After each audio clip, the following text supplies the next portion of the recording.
প্রিয় দর্শক, সবাইকে শুভেচ্ছা জানিয়ে শুরু করছি এনটিভি নিয়মিত সাপ্তাহিক আয়োজন অন্যরকম গল্প। এই পর্বে আপনাদের সাথে আছে আমি কথা নাহিয়ান। মিঠুন সূত্রধর পেশায় একজন কাঠমিস্ত্রি, বাড়ি কিশোরগঞ্জের কুলিয়ারচর উপজেলার শালুয়া গ্রামে। পেশায় কাঠমিস্ত্রি হলেও নেশায় তিনি একজন কণ্ঠশিল্পী। দেশের স্বনামধন্য শিল্পীদের গান হুবহু কণ্ঠে ধারণ করে সাড়া ফেলেছেন নিজ এলাকায়।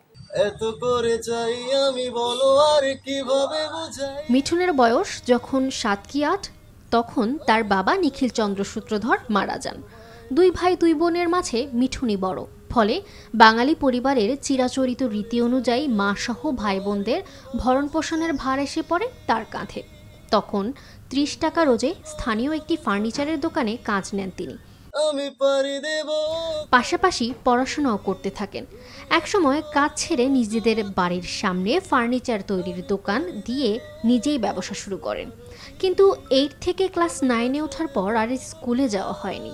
ছোটবেলা থেকে গান করতেন তিনি। কাজ শেষে বাড়ি এসে করতেন গানের চর্চা। সংসারের টানাপোড়েনের মাঝেও গান ছাড়েননি তিনি। এখন কাজ আর গান একসাথে করেন। আমি এমন একটা তুমি চাই, এমন একটা তুমি চাই, যে তুমিতে আমি ছাড়া অন্য কেহ নাই। স্কুল থেকে বাসায় আসার পর ব্যাগটা রেখে আমি আমাদের এখানে একটা মোড় আছে, ওইখানে গিয়ে আমি আরসি মনে কেন ওদের গানগুলো বাজতো আর কি। তখন খুব ব্যাপক ওদের গানগুলো চলতো। এই গানগুলো শুনতাম, তখন নিজে নিজে ভাবতাম যে ওদের মতো যদি আমি গান করতে পারতাম। তো ওদের গানগুলো শুনতাম আর আমি মনে গানগুলো শুনতাম আর কি। ওইখান থেকে গান শুনতাম, শুনে বাড়িতে এসে আমি গানগুলো একটু নিজে নিজে গাইতাম। আর একটু বড় হচ্ছে আস্তে আস্তে। তারপর নিজে গান শুনতেছি, শিল্পীদের গান শুনে নিজে একটু গাওয়ার চেষ্টা করি। তো ইমরান ভাই যখন আসলো, তখন ওনার গানগুলো এত ভালো লাগলো আমার কাছে। তো ওনার গানগুলো আমি খুব পরিমাণে শুনি। গান আমি যখন করি তখন আমার যে পাড়া প্রতিবেশী আছে তারা আমার গানগুলো শুনে, কাজ করি গান গাই, তারা শুনে আমাকে অনেক প্রোৎসাহিত করে। তাদের উৎসবে আমি আরো আকৃষ্ট হয়ে যাই। আমার মনে হয় আমি খুব ভালো গাইতেছি। বলতে মনে হয়, বলতে তো বোধহয় না হৃদয়, কতটা তোমায় ভালোবাসি। চলতে গিয়ে মনে হয় দূরত্ব কিছু নয়, তোমারই কাছেই ফিরে আসি। মোবাইলে গান শুনে হুবহু সেই গান গেয়ে ফেলেন তিনি। পথের ধারে তার দোকান হওয়ায় মধুর কণ্ঠের গান শুনে চলতি পথে থমকে দাঁড়িয়ে যান পথচারী পরিচিত জনরা। খানিক নীরবে শুনেন তার গান, মুগ্ধ হয়ে ভক্ত হয়ে যান সবাই। কেন বারে বারে থাকো দূরে সরে, তুমি না বলো বাঁচি কি করে। হৃদয়ে যত প্রেম দিয়েছি তোমায়, কেন যে বোঝো না আমায়। এই মন সারাক্ষণ শুধু তোমার ভালোবাসা পেতে চাই। কখনো দরাজ গলায়, কখনো আবার গুনগুন করে গাইতে থাকেন। এ সময় তার চারপাশে দাঁড়িয়ে গান শুনেন স্থানীয় নারী পুরুষ ও পথচারীরা। অনেক সময় তারা অনুরোধ করেন তাদের প্রিয় শিল্পীর প্রিয় কোনো গান শোনাতে। খুশি মনে মিঠুন তাদের দাবিও পূরণ করেন। একবার যদি কেউ ভালোবাসতো, আমার নয়ন দুটি জলে ভাসতো আর ভালোবাসতো। ওর বাড়ির পাশ দিয়ে ও কাঠমিস্ত্রি কাজ করে, তো ওই পাশ দিয়ে আমি প্রায়ই যাই, আসা যাওয়া করি।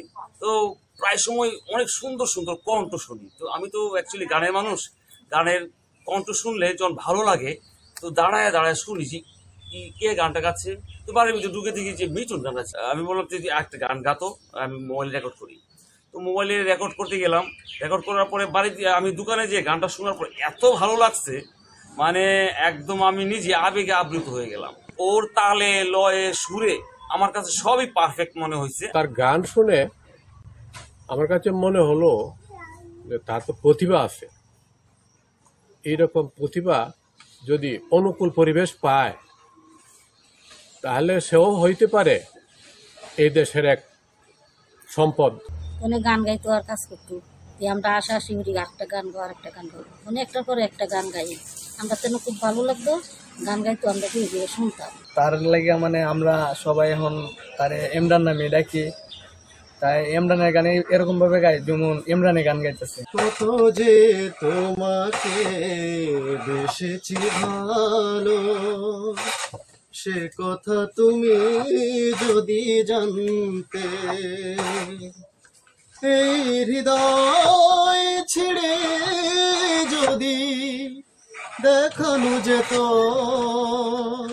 এদিকে তার মা গীতালি রানী সূত্রধর ও এসএসসি পরীক্ষার্থী বোন উর্মিলা রানী চৈতি জানান, ছোটবেলা থেকেই মিঠুন গানের চর্চা করে আসছে। খুব ভালো লাগে যখন প্রতিবেশীরা তার প্রশংসা করেন।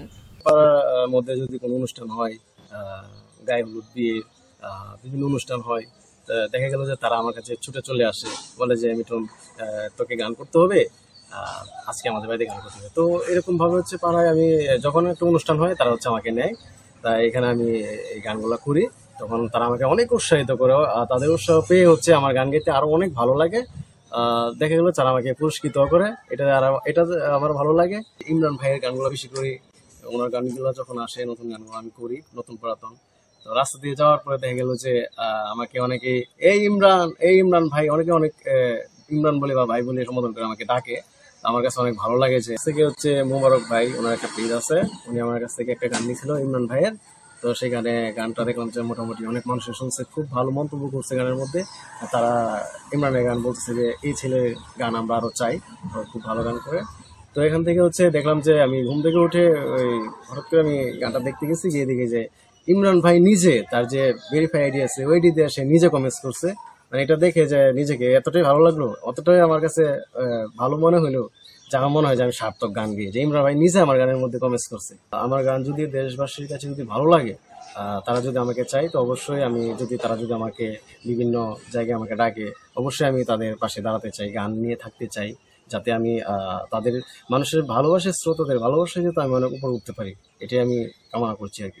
অডিও ভিডিও প্রতিষ্ঠান আছে, তো সেইগুলোতে যদি আমাকে তারা যদি একটু দয়া করে যদি আমাকে যদি চান্স দেয় যে গান গাওয়ার জন্য, তাহলে মনে হয় যে আমি একটা বড় কিছু করতে পারবো, গানটাকে নিয়ে অনেক দূরে গিয়ে যেতে পারবো। দেশবাসী সরকারের কাছে আমার এটারই আবেদন, যাতে আমার ছেলে ভালো জায়গার মধ্যে নিয়ে বড় শিল্পী, কণ্ঠশিল্পী বানাইতে পারে, তাহলে এটাই আমি খুশি। যখন ছোট ছিলাম তখনই আমার ভাইয়ের গান শুনতে শুনতে বড় হয়েছি। আমার ভাইয়ের গান আমার কাছে খুব ভালো লাগে, আরো বেশি ভালো লাগে যখন আমার পাড়ার প্রতিবেশীরা বলে, তখন আরো খুব বেশি ভালো লাগে। অনেক বেসরকারি প্রতিষ্ঠান আছে, আরো অনেক অডিও ভিডিও চ্যানেল আছে, ওরা যদি আমার ভাইয়ের হাতটা ধরে যদি একটু করে তুলে দেয়, তাহলে আমার বিশ্বাস আমার ভাই একদিন অনেক বড় কণ্ঠশিল্পী হবে। বলো কিভাবে রব এভাবে, আমায় গোছাবে কে দু হাতে, ফিরে আসো না আর তো পারি না, বাঁচি চলো না আবার একসাথে। মিঠুন সূত্রধর একদিন দেশের নামকরা কণ্ঠশিল্পী হয়ে সকলের মুখ উজ্জ্বল করবে, এমনটি প্রত্যাশা স্থানীয়দের। আধার বিলীন স্বপ্নের হায় থেমে জীবন আছে এখন, বাঁচার মন মানে কোথায়, কেন যে হায় পূর্ণতাকে মেলালিনি শূন্যতাকে, বলো কিভাবে রব এভাবে, আমায় গোছাবে কে দু হাতে। ছাদ বাগানে থোকায় থোকায় ঝুলছে আঙ্গুর ফল। তরুণ কৃষি উদ্যোক্তা তাহাজ্জুদ্দিন আহমেদ চৌধুরী এই ছাদ বাগান করেছেন দিনাজপুর শহরের ডাবগাছ এলাকায়। ছাদের টবে 14 জাতের বাহারি লাল, কালো আর সবুজ রঙের আঙুর চাষ করে এলাকাবাসীর নজর কেড়েছেন কলেজ পড়ুয়া এই তরুণ তাহাজ্জুদ্দিন।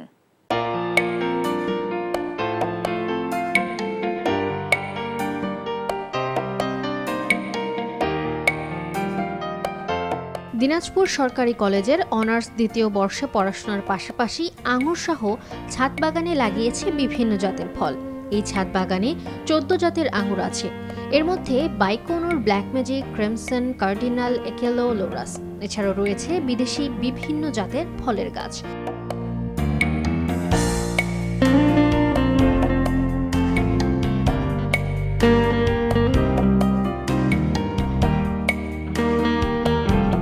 মূলত এসব শখ থেকেই করা, যে আগে ছোটবেলায় বিভিন্ন আঙ্গুর গাছ লাগাইছিলাম, টক হয়, কিন্তু বর্তমানে এইসব নতুন নতুন জাত বিভিন্ন জায়গা থেকে কালেকশন করে এসব আঙ্গুর প্রচুর পরিমাণে মিষ্টি হচ্ছে আমাদের বাংলাদেশে। তো আমি আরও চাচ্ছি যে আমার দেখা দেখে অনেকে উদ্বুদ্ধ হয়ে এসব আঙ্গুর নিজের পাশাপাশি, নিজের চাহিদার পাশাপাশি পরিবারের চাহিদাও যেন মেটাতে পারে এসব আঙ্গুর, সেসব আঙ্গুর সবাই যেন চাষে উদ্বুদ্ধ হয়। আঙ্গুর মূলত আমার কাছে বর্তমানে 14টা জাত আছে। আমি চাচ্ছি যে আরও বিভিন্ন জাত কালেকশন করে এসব ছাদ বাগানকে আরও অনেক বড় পরিধিতে এগিয়ে নিয়ে যাওয়ার জন্য।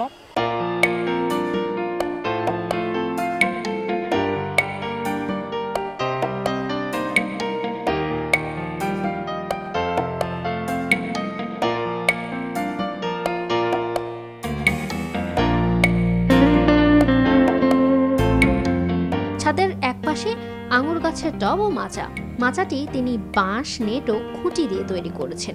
মাচার দিকে তাকালেই চোখে পড়ে গাছের ডালে ডালে থোকায় থোকায় ঝুলে থাকা আঙুর। প্রতিদিনই এই ছাদ বাগানে ভিড় করছেন দর্শনার্থীরা।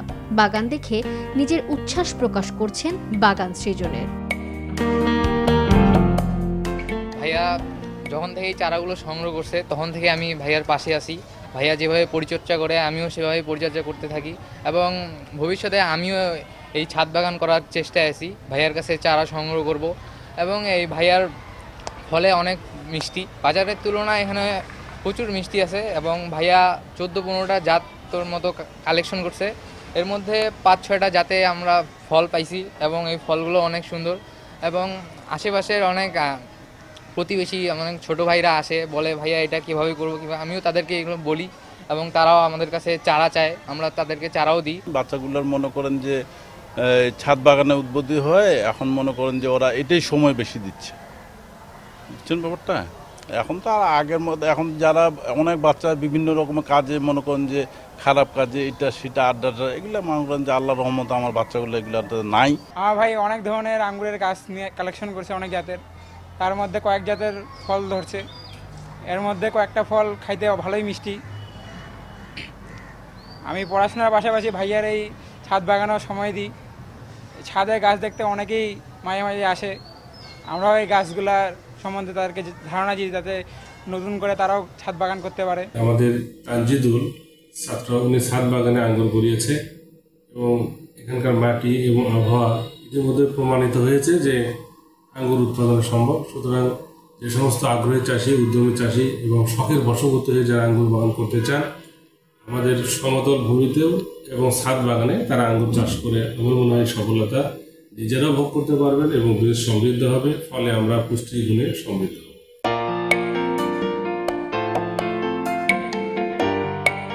তাহাজুদ্দিন পরীক্ষামূলকভাবে তার বাড়ির ছাদে আঙুর চাষ করে। অনেকের ধারণা ছিল এখানকার মাটির আঙুর টক হবে। এ ধারণা ভুল প্রমাণিত করেছে তার বাগানের এই মিষ্টি আঙুর।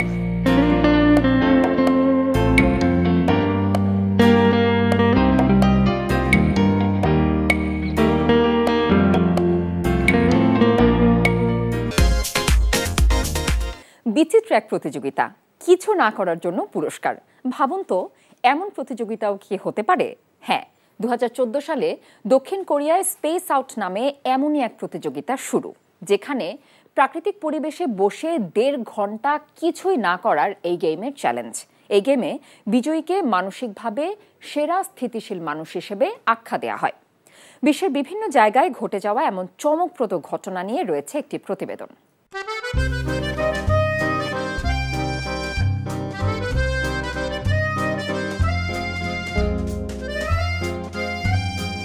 কিছু না করার জন্য পুরস্কার। হঠাৎ কেন বিশ্বব্যাপী আলোচনায় এই প্রতিযোগিতা? 2014 সালে শুরু হওয়া এই প্রতিযোগিতা হংকং, টোকিও, বেইজিং, রটারডাম, তাইপে সহ বিশ্বের আরও বেশ কটি শহরে হয়েছে এই প্রতিযোগিতা।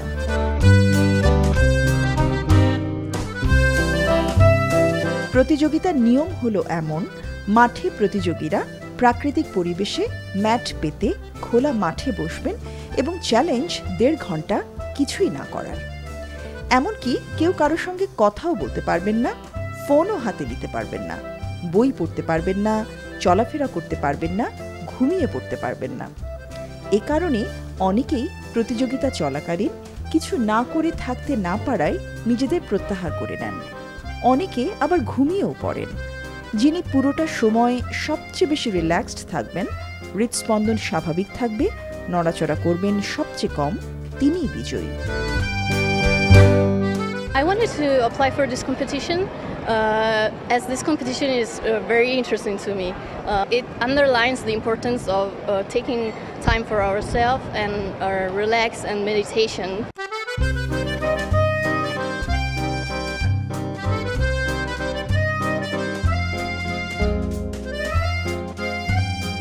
বিজয়ীকে মানসিকভাবে সেরা স্থিতিশীল মানুষের আখ্যা দেয়া হয় দ্য থিঙ্কার ট্রফি ও সার্টিফিকেট।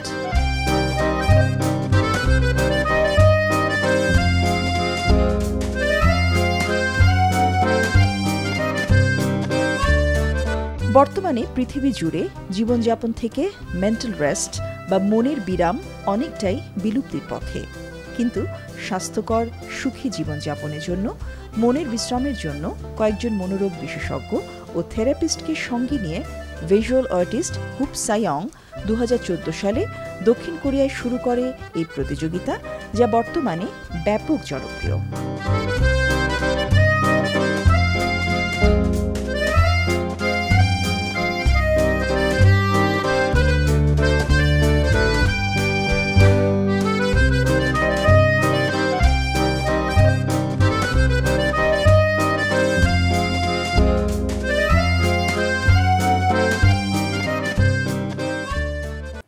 চলে এলাম একদম শেষে।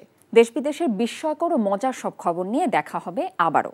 কেমন লাগলো আমাদের আয়োজন বা কোনো পরামর্শ থাকলে জানাতে পারেন চিঠি লিখে।